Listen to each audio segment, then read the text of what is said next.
you're voting for me? Jim Jordan is refusing to give up. The country needs the House of Representatives operating.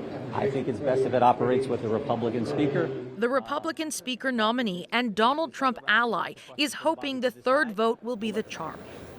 After losing his second bid for the job in what at times became an unruly display. House to come to order.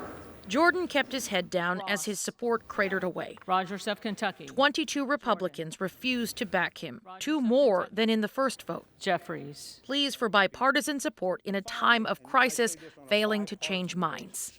I know he will stand up for Israel, and I know in that area we can come together. That crisis is on us now. We may get a request almost any time to act. Democrats will never back Jordan, mostly because of his active involvement in Trump's attempts to overturn the last election. Mr. Speaker, they openly mocked his loss on the floor. No amount of election denying is going to take away from those vote totals.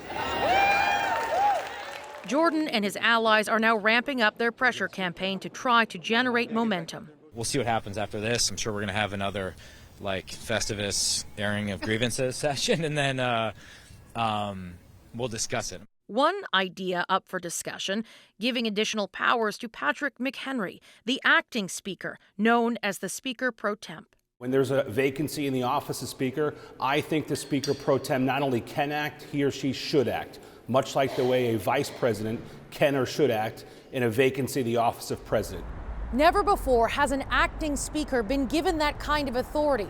It's a sign of desperation, a recognition of the urgent need for lawmakers to get back to work. Katie Simpson, CBC News, Washington.